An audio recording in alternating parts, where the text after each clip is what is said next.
aí galera retada, beleza? Meu nome é Jefferson Ribeiro e você está no Cangaceiro HQ. No vídeo de hoje eu venho falar sobre um quadrinho nacional que na época que eu li eu achei muito bacana e eu gostaria de compartilhar com vocês, até porque esse quadrinho ele se tornou filme, né? Então eu tô falando de Tungstênio, do Marcelo Quintanilha, lançado aí pela editora Veneta.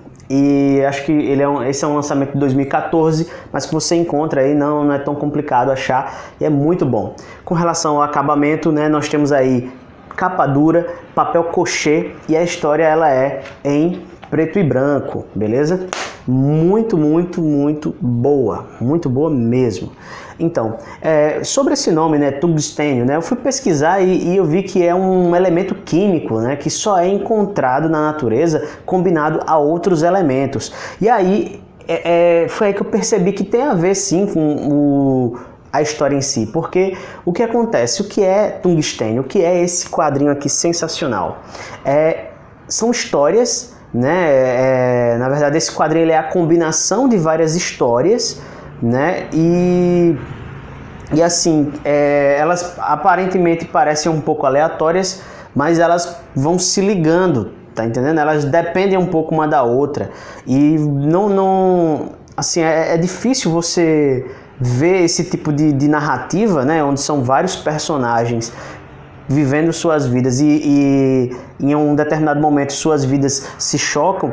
É difícil alguém criar uma narrativa desse tipo sem parecer forçado, sabe? É tudo muito natural, muito cíclico, né? E quando você vai chegando no final, coisas que você viu antes começam, que já fazia sentido, mas começa a fazer ainda mais sentido, né? Então ele vai preenchendo essas lacunas. Então assim como o elemento químico, né, o tungstênio, a história dessas pessoas, elas realmente estão ligadas umas às outras, né? São elementos ligados e elas só têm relevância enquanto história mesmo interessante, justamente por causa dessa ligação.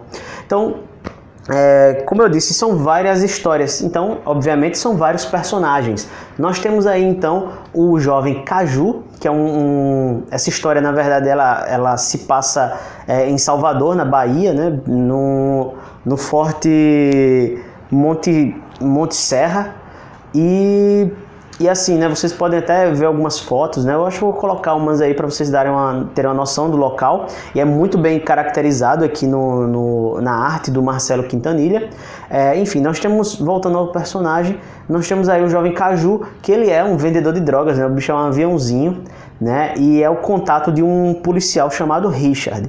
No começo da história, ele, né, tá ali batendo papo com o seu Ney, né? O Ney, que é um ex-militar, um senhor já, né, aposentado e tal, um ex-militar, né, saudosista da época que era do exército e tudo mais, que tinha ordem, né, um cara bem conservador e tradicional, embora fale bastante palavrão na história, né? E ele quer muito ser respeitado novamente, ser tratado como alguém de patente, sabe?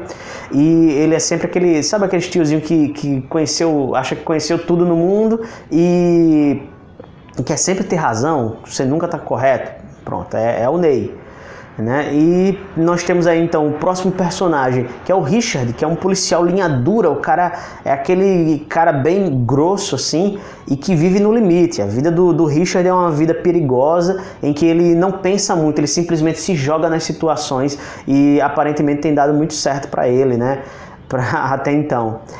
Em seguida nós temos a Keira, que é a mulher do Richard. Ela representa uma parte interessante da história, porque é a parte mais romântica, né? Mas é um romance diferente, assim, né? Ela tá prestes a deixar o Richard, porque eles brigam muito, há muita violência, o Richard não entende muito ela, ainda tem casos de infidelidade, é uma coisa muito real, sabe? Você vê na Keira a situação de várias outras mulheres no Brasil.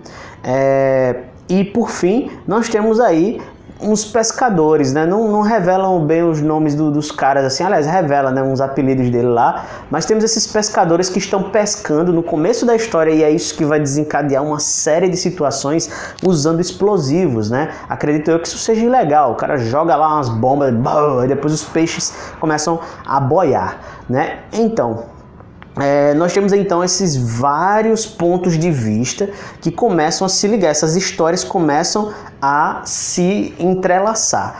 A princípio, né, estão o Caju e o Ney batendo papo, eles veem essa situação ilegal de pesca e querem intervir. Eles tentam de várias formas até que o Ney ele pressiona o Caju a chamar alguém, enfim, e o Caju então chama o Richard, que vai correndo até lá. Enquanto isso, nós vemos a Keira pensando em formas, né, e por que ela deve deixar ou não o seu marido. Além disso, nós temos aí então uma espécie de subtrama que você só vai entender lá pro final, porque o Ney, esse cara tá meio que pegando no pé do Caju e o Caju fica assim, né, extremamente contrariado com essa pressão e com essas atitudes do velho Ney, né? Então, gente, é uma história sensacional. O roteiro é muito bem amarrado. Eu não posso falar tanto porque vai revelar coisas assim que você, caramba, não acredito que é isso. E assim, por que eu gosto tanto dessa história? Uma, porque é ambientada aqui no Nordeste. Outra, porque as expressões, o linguajar é algo muito natural, né? A gente é acostumado muito a ver histórias estrangeiras aí com o linguajar deles, né? E que quando a gente traduz aqui, fica de uma forma, sei lá, um pouco, às vezes até artificial. Mas para quem é dessa região, para quem é do Brasil, cara, ler essa história assim e ver como as situações se desenrolam, né? É muito interessante. A forma como eles falam, a forma como eles se portam, a caracterização dos ambientes é perfeita. É uma história que envolve, claro, uma pequena pitada de amor, né? De ação, muita ação, e aí é onde entra a parte do Richard. E assim, essa é uma história cotidiana, mas num ritmo muito eletrizante, cara. Muito eletrizante mesmo, você não consegue parar de ler. Então, se você assistiu até aqui, muito obrigado, curte, se inscreve, compartilha e vai atrás desse quadrinho sensacional. Não fica só, né, naquela bolinha dos quadrinhos, seja italiano, japonês ou norte-americano, né? Tem muita coisa boa sendo produzida aqui no Brasil. Então, mais uma vez, obrigado e bora ler quadrinhos.